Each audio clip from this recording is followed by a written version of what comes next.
جی السلام علیکم۔ ابھی کچھ عرصہ پہلے میرے دوستوں کے ساتھ ایک پلان بنا مووی دیکھنے کا، تو اتفاقاً وہاں پہ ایک مووی چل رہی تھی جس کا نام تھا ہوئے تم اجنبی۔ تو وہاں پہ وہ سٹوری دیکھ کے میں بہت زیادہ سرپرائز ہوا کہ اس کے بعد میں نے آ کے اس کا جس نے وہ مووی لکھی ہے، رائٹر ہے، اور جو اس کا پروڈیوسر ہے، جب اس کا نام میں نے دیکھا تو میں اور زیادہ سرپرائز ہوا۔ یہ مووی ہوئے تم اجنبی، جو اس کا پروڈیوسر اور رائٹر ہے وہ کامران شاہد ہے، اور اس نے یہ مووی بنائی ہے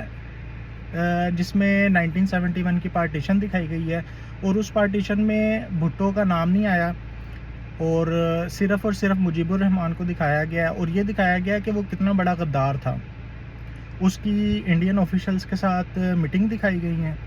اور اس میں یہ دکھایا گیا ہے کہ لاہور میں بازار حسن میں وہ ویپن سپلائی کرتا تھا، اس کے رائٹ ہینڈ جو لوگ تھے، اور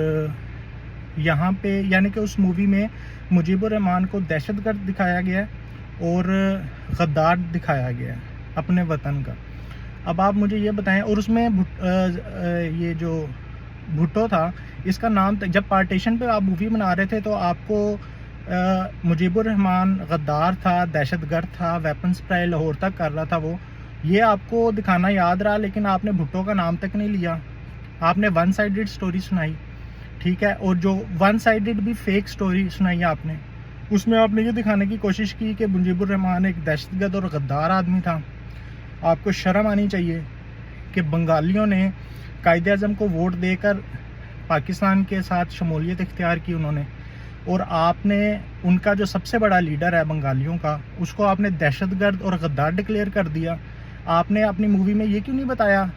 کہ اس کے پاس بنگلہ دیش کی کلیئر میجورٹی تھی اور اس کو اقتدار منتقل نہیں کیا جا رہا تھا؟ آپ نے اس میں یہ کیوں نہیں بتایا کہ آپ کے 90,000 فوجیوں نے وہاں پہ سرنڈر کیا، جو کہ حضرت ابوبکر صدیق سے لے کے آج تک کسی بھی مسلمان فوج کا یہ اتنا بڑا کبھی سرنڈر نہیں ہوا کہ 90,000 مجاہدین میدان جنگ میں سرنڈر کر دیں۔ تو مجھے اگر یہ مووی کوئی اور بندہ بناتا تو مجھے شاید اتنا زیادہ غصہ نہ آتا، لیکن ایک اتنا بڑا جو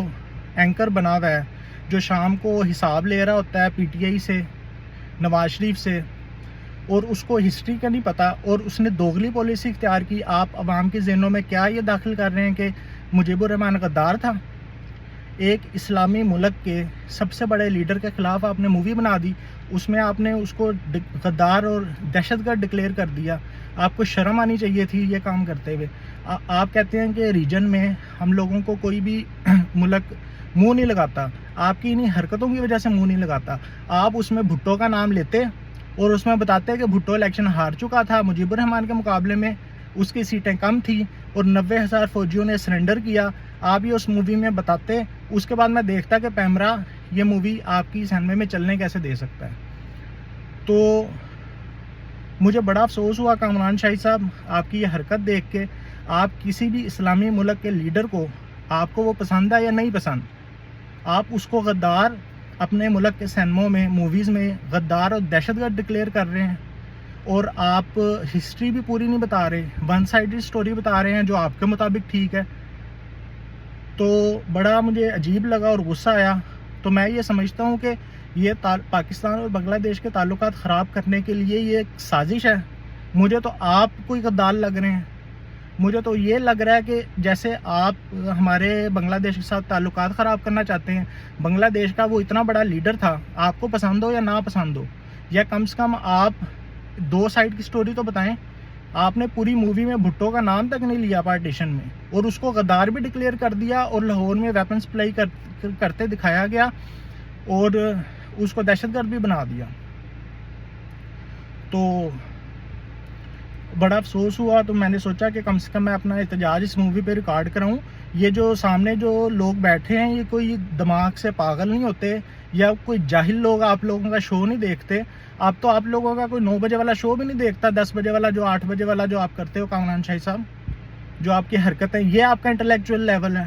آپ تو مجھے ایسے لگ رہے ہو جیسے آپ کوئی پاکستان اور بنگلہ دیش کے تعلقات خراب کرا رہے ہو۔